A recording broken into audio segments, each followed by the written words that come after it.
La tarde estaba hablando con un cibercorresponsal, un compañero vuestro, que se llama Francisco Javier. Sí, le conocemos. Pues estaba hablando con él. ¿Dónde crees que se siente? Sí. Bueno, empezar a explicarles qué es eso de ciber, en resumido. Es una red social ¿Sí? en la que cada uno tiene un blog y Ok. cada ¿Esas? Entonces, cada uno de vosotros tiene un blog, o entre todos tenéis uno. Sí, podemos decir como temas sociales, además lo podemos postear. Porque sería, yo tuve una idea muy buena que era por proyección. Ok. Y es donde podemos contar a la gente nuestras ideas y nos escucha mucha gente. Bueno. De toda España, de Latinoamérica. Entonces, ¿qué me queréis preguntar? A ver. Contarme. Bueno, o sea, antes de que pregunte, como hay algunos que no han podido estar aquí, el grupo ¿Es más grande? son 80 80, ¿eh? y tienen desde 11 hasta 20 años. Qué bueno. Entonces, han recogido como algunas preguntas que son representativas y luego algunos de ellos, es que no sabemos, creemos que no nos va a dar tiempo, ¿vale? Bueno, eso no podemos seguir luego. Pero algunos de ellos han hecho preguntas concretas que son como representativas de lo que querían, ¿vale? Me parece bien. Entonces, vamos parando y Sí. tú vas contestando. Sí que es verdad que pues vas a tener que responder casi tipo test. Vale.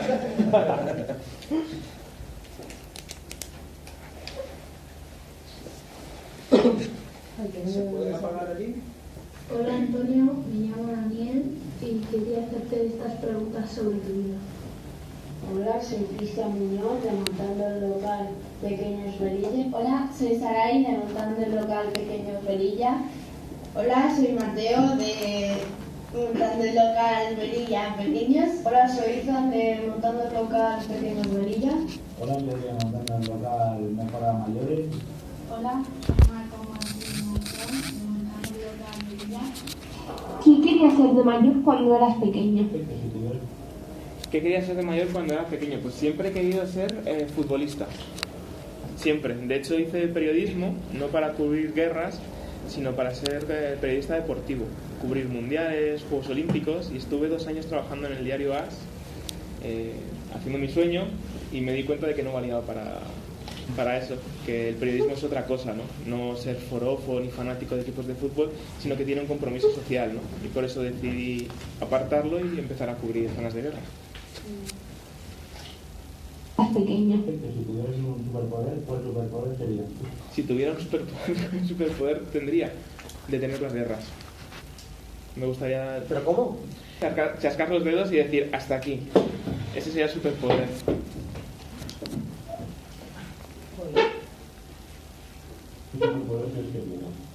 ¿Qué superpoder crees que tienes?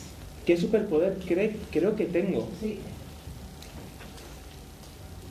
Es complicada esa. Difícil, ¿no? Sí. Es muy difícil, ¿eh? Sí, sí. Víctor, tú que lo has hecho, ¿le puedes explicar un poco? Porque Joder, esta se me ha pregunta ocurrido. tiene mucho que ver con el proyecto.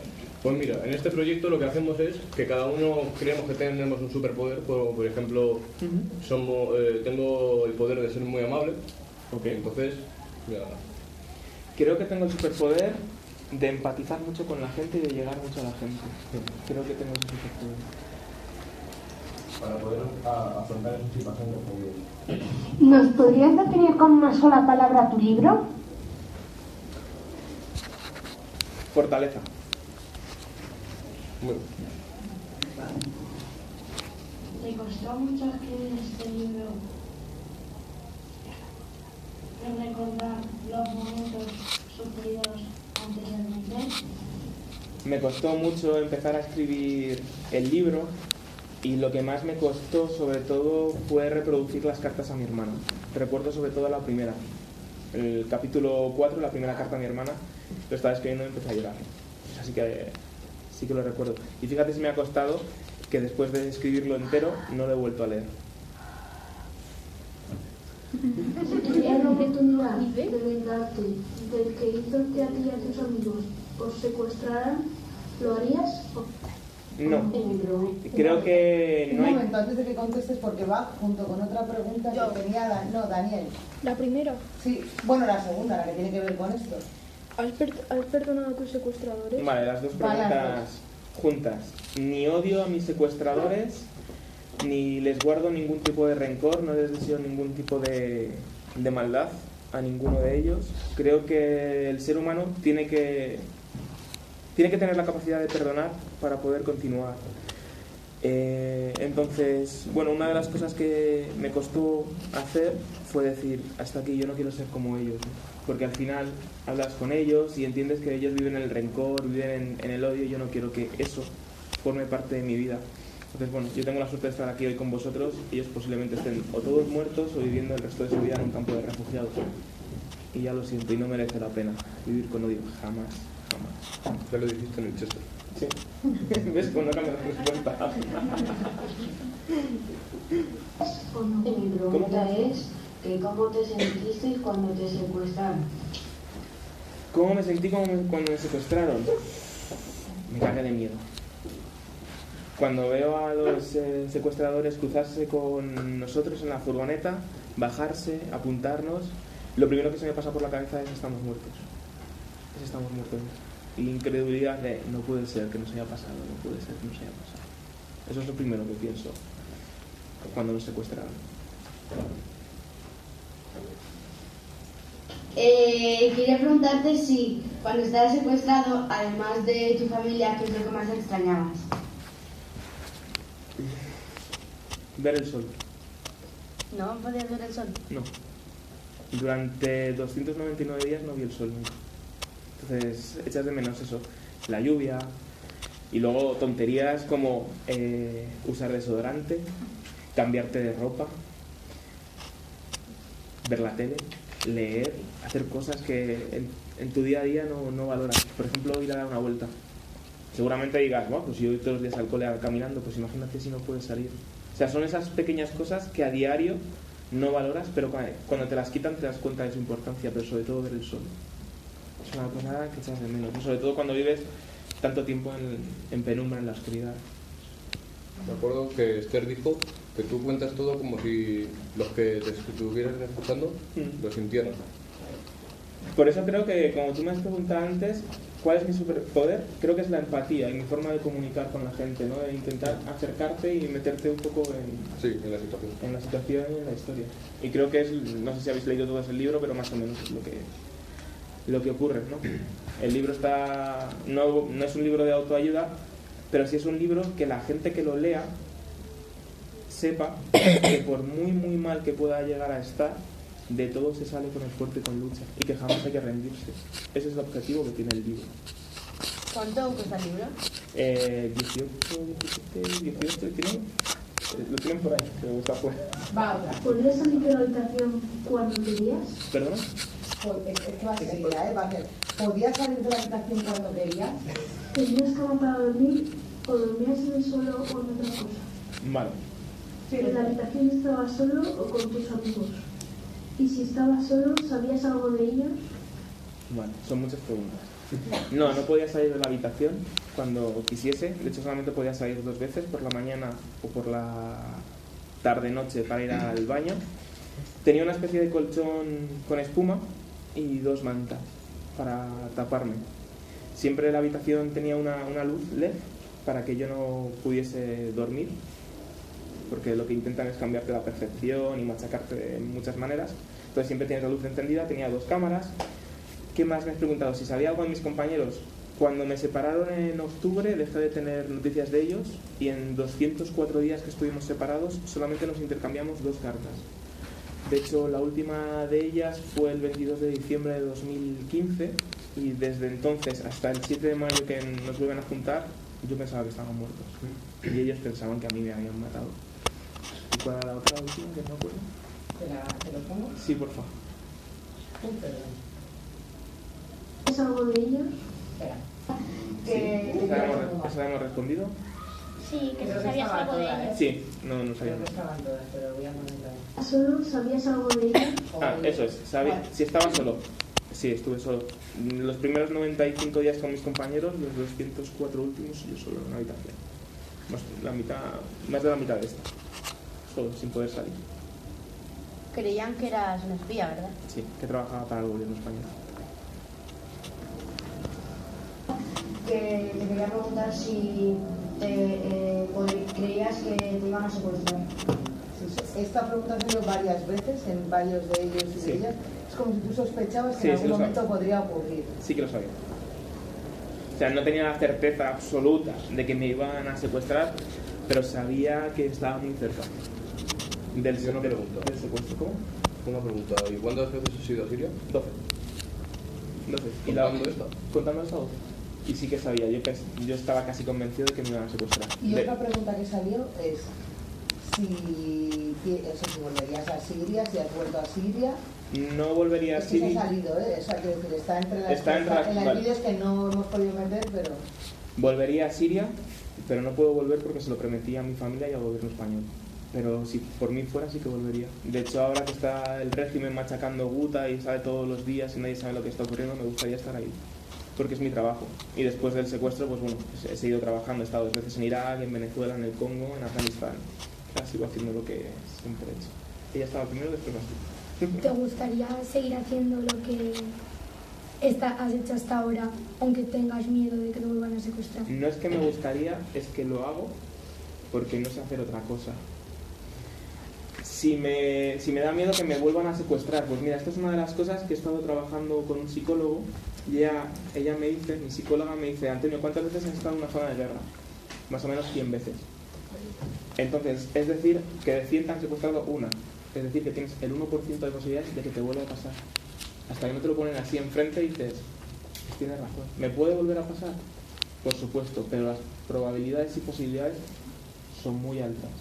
Antes tenía miedo, ahora tengo miedo y precaución. Intento ir con mucha más calma. Aunque decías que el miedo no sirve de nada. El miedo sirve porque te hace estar despierto en una guerra y no cometer tonterías. Porque muchas veces el corresponsal de guerra se piensa que es inmortal, que somos superhéroes. Y en las guerras matan civiles, matan soldados, matan médicos y matan periodistas. Y entonces, cuando tienes miedo y ves que la situación a tu alrededor se está yendo de madre, en ese momento decides, me voy para atrás a segunda o tercera línea y ya volveré a primera línea de combate. Vamos a soltar una más, ¿vale? Y después ¿Hubieras sido capaz de hacer daño o incluso matar a alguno de tus secuestradores para ser libre? Tuvimos la posibilidad de matar a nuestros secuestradores con cuchillos, porque ellos nos daban la posibilidad de que nosotros cocinásemos. Entonces nos dieron 3 cuchillos que estaban siempre en la cocina y en un momento dado del secuestro ellos estaban en tanta confianza que nosotros éramos más en superioridad numérica, éramos 3 contra 1 y se nos pasó por la cabeza y lo planteamos ¿somos capaces de matarlos? Y la respuesta fue no, porque para matar hay que valer y hay que matar además a sangre fría, es decir, sabiendo que lo tienes que matar, o sea, no vale amenazarlo, lo tienes que cargar. No es que nosotros nos estemos peleando y entonces en caliente, bueno, pues te pega un mal golpe y te mato. No, tienes que ir a cortarle la cabeza. Para eso hay que valer y decidimos no hacerlo. Nosotros no somos como ellos. No somos como ellos. Bueno, si tuvieras que cambiar alguna parte o modificar tu libro, ¿qué sería? Yo creo que no modificaría nada ni cambiaría absolutamente nada del libro. Lo escribí en un momento después del secuestro y salió todo, vomité todo tal y como yo lo sentía. Y creo que la fuerza que tiene el libro es justo ese, los sentimientos que yo traía después del secuestro, expresarlo todo y plasmarlo para que la gente lo viviese mucho más real. Vamos un momento por orden, Sí. ¿vale? Daniel, ¿la que tienes? Vale. ¿Has pensado en dejar tu trabajo después de lo que te pasó? Luego Saray. Le respondo a ella y vamos cambiando. Lo estuve pensando, lo pensé mucho, porque me llegué a plantear, Antonio, ¿merece la pena lo que estás haciendo?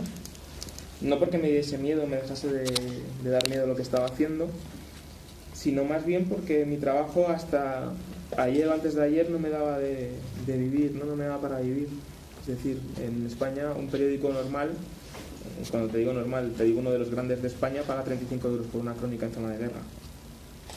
Entonces con eso no se puede vivir, porque tienes que pagarte el avión, el traductor, la comida. Es decir, no es rentable. Como dice mi padre, tengo un hobby muy caro, no tengo un trabajo. Eso dice mi padre. Entonces me lo planteé, pero me he dado cuenta de que yo no valgo para estar durante 30 años detrás de un escritorio hasta que me jubile. Lo que quiero hacer es lo que me llena y me hace feliz, no, lo siguiente. Poder ir a sitios, hablar con la gente y después regresar a mi país y contarle a la gente lo que yo he visto, que es un poco la charla que vamos a dar luego, para mostraros que es realmente mi trabajo y el valor que tiene cubrir zonas de guerra. Tengo dos. Venga, ¿qué tiene dos, Saray? Es que eran las que tenía, que no han salido en el vídeo. Ah, ¿Qué consejo le darías a alguien que estuviera pasando tu situación o la hubiera pasado? que no se rinda nunca. ¿Y qué te motivó a volver a Siria después de tu secuestro? No he vuelto a Siria después de mi secuestro. He ido a Irak. A Irak sí que he ido. He ido 2 veces, he ido al Líbano, he ido al Mediterráneo 2 veces, a Venezuela, al Congo y a Afganistán. Y me motiva dar voz a aquellos que no tienen voz y traer sus historias para que vosotros sepáis lo que está pasando y para que entendáis por qué hay tanta gente que vive de su casa, cruza el Mediterráneo central, cruza el Egeo, cruza la frontera con Melilla o viene andando desde los Balcanes a Europa. ¿Por qué son refugiados? ¿De dónde vienen? ¿Y por qué vienen? Eso es lo que hacemos los periodistas. Y si nosotros no lo contamos, vosotros, ciudadanos, os podéis comer el discurso de la extrema derecha, que dicen que vienen a quitarnos nuestro trabajo o que vienen o que son terroristas. Pero lo que no te cuenta los partidos políticos es que los que han atentado en Europa, los que han matado en París, los que han matado en Londres, los que han matado en Barcelona, son nacidos aquí. No son refugiados. Ese es el valor que tiene lo que hago y por eso voy. Para que el día de mañana nadie diga no sabía lo que estaba pasando. No lo quería saber. Porque nosotros vamos y lo contamos. Para que vosotros, como sociedad, estéis informados.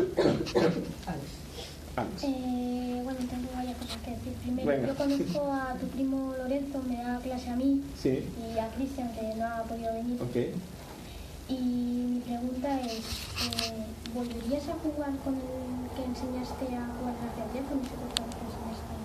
No porque me ganaba. Sí que volvería a jugar con él. Porque al final, a través del ajedrez, acabé entendiendo a ese muchacho. Y era un muchacho que cuando empezó la guerra tenía 15 años. Dejó de estudiar, perdió a sus hermanos. En la guerra lo situó enfrente de mí, en el bando contrario, con un arma.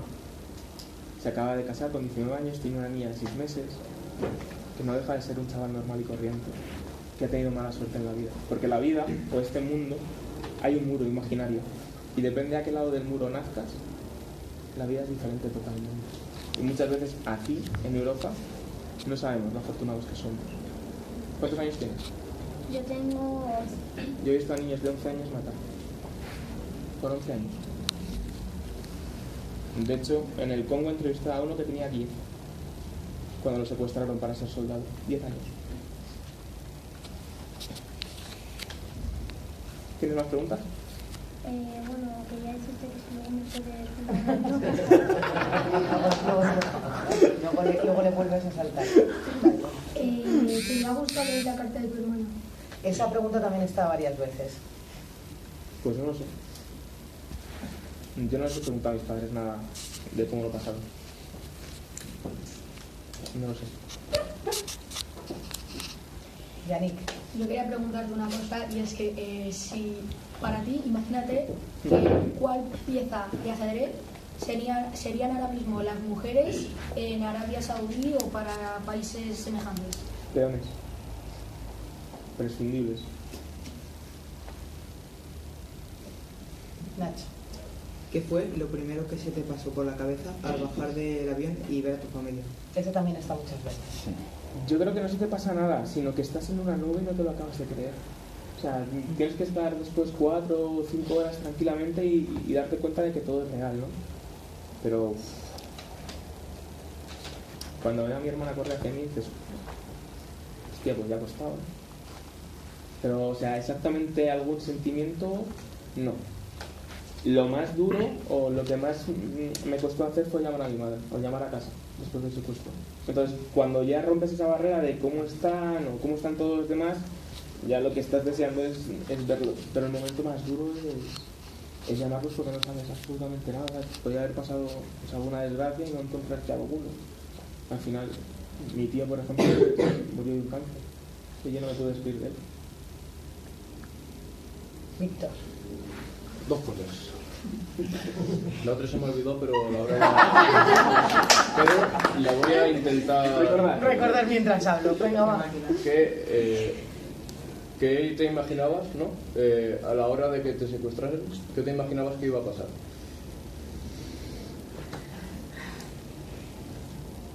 Todo dependía de qué grupo nos secuestrase. Nosotros teníamos claro que si nos secuestraba el Estado Islámico, nos iban a decapitar. O quemar, o alguna brutalidad de esta. O sea, eso sí que lo teníamos claro, que de esa gente no se salía. Eso estaba, vamos, 100% seguro.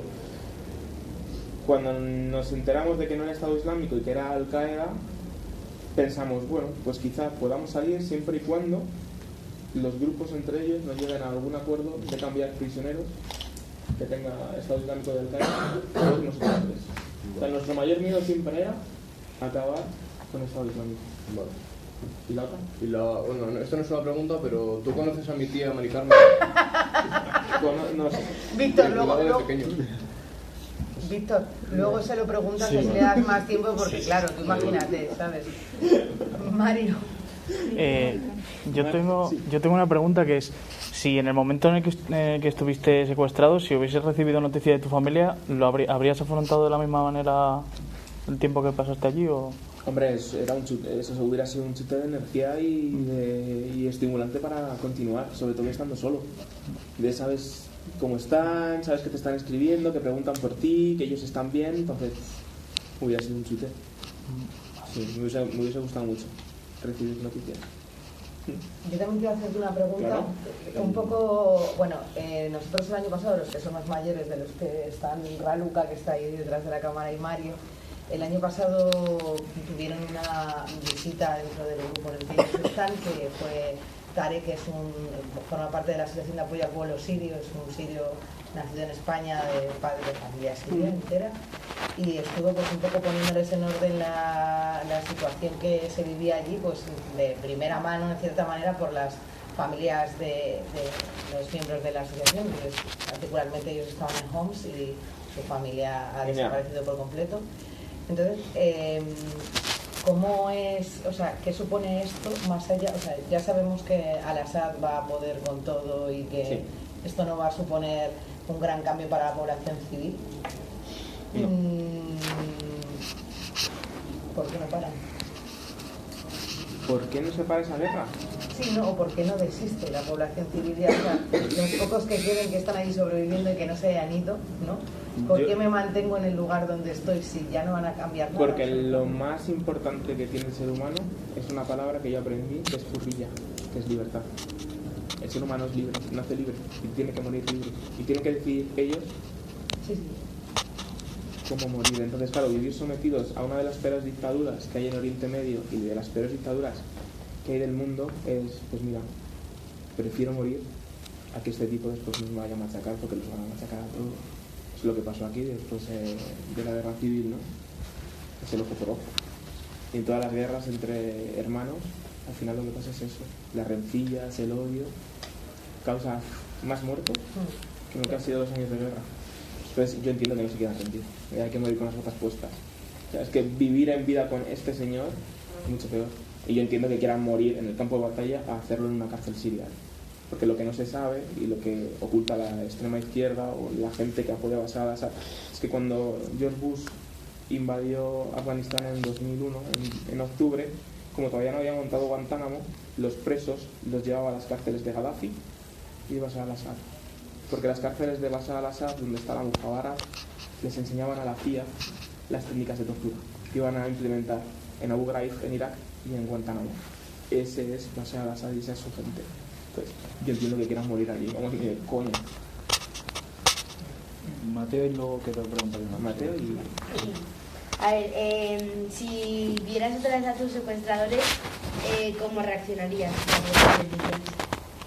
O sea, si te refieres si les insultaría o les haría esto, no. Les preguntaría sobre todo a uno, al que más me pegaba, le preguntaría por qué lo hacías. Si yo no te hacía nada, ¿por qué lo hacías? ¿Qué se te pasaba por la cabeza hacerlo? ¿Por qué disfrutabas? Porque el tipo cada vez que me pegaba sonreía. Iban con una capucha, pero yo veía la sonrisa. Y le gustaba. Y mi pregunta era ¿por qué? ¿Qué te he hecho yo? ¿O qué te ha hecho la vida para que me odies?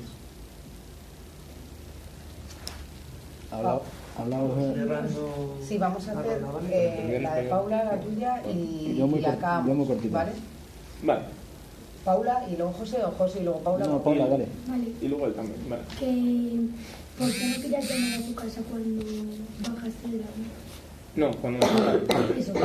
No quería llamar a mi casa cuando me soltaron porque yo tenía el presentimiento, por llamarlo de alguna forma, de que mi madre se había muerto. Mi madre tiene un problema de corazón y claro, que le digan a tu madre que tu hijo lo ha secuestrado en Irak, en Siria y no saben quién, pues eso le da un patatús a cualquiera, ¿no? Entonces yo pensaba que se había muerto.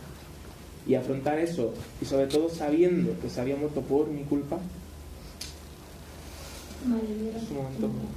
¿Tú llegaste a tu casa o tenías marcas de golpe de cualquier cosa? O sea, físicamente no tenía ninguna marca. Lo que sí que tenía era, como había estado sometido a mucho estrés, tuve un ataque de epilepsia en mi casa, el mismo día de la liberación. Estando por la noche en mi casa me dio un episodio de epilepsia. Me llevaron a la Princesa, estuve 3 días ingresado y me hicieron un TAC craneal, porque, bueno, pues para estudiar qué había pasado, ¿no? Y me dijeron los médicos de la Princesa que mi cerebro había actuado como si fuera un ordenador. Es decir, se fue apagando punto por punto y se volvió a encender. Cuando tienes un ataque de epilepsia, el cerebro colapsa a la vez.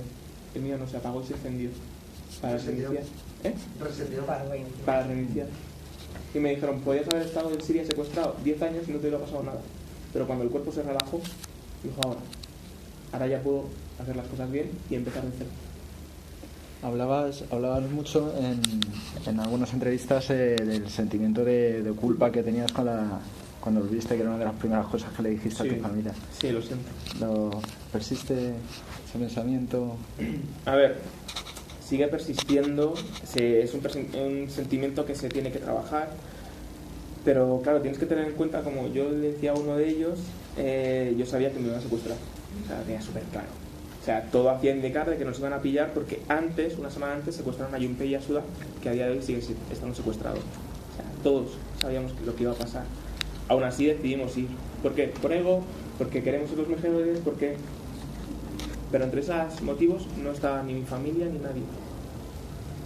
Es decir, estaba yo antes que ellos. Antepuse mi trabajo a mi familia. Y ellos se comieron luego 10 meses de secuestro. Yo recuerdo a mi padre antes y a mi padre después, y a mi padre le han caído 10 años en 10 meses. Y eso no hay forma de pedir perdón. O sea, es un sentimiento de culpa que sigue estando, obviamente. Entonces ahora intento hacer las cosas un poco mejor, no ser tan cabra loca.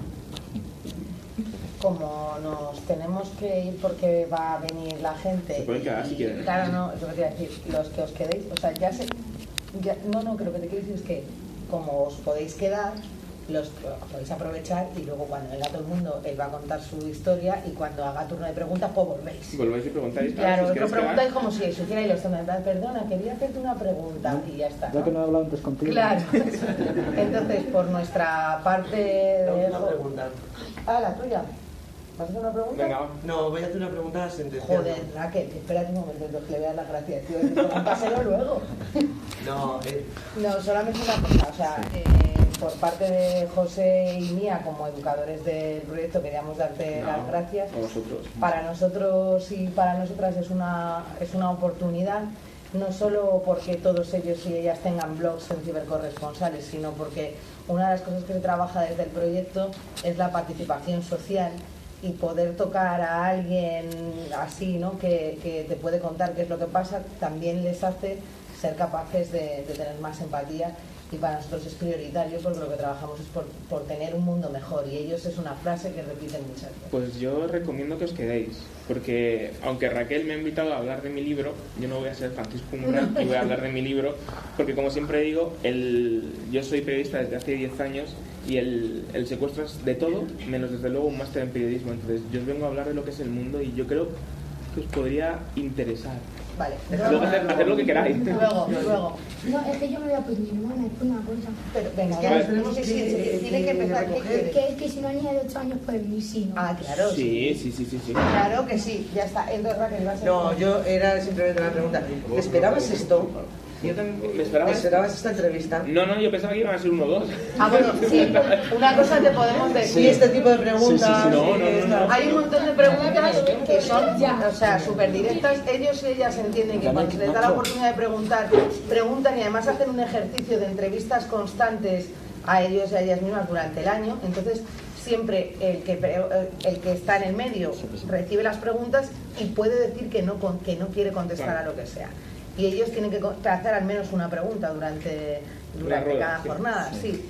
Entonces, bueno, que hay un montón de preguntas que son como Pues fliparias. si queréis lo podemos hacer la semana que viene.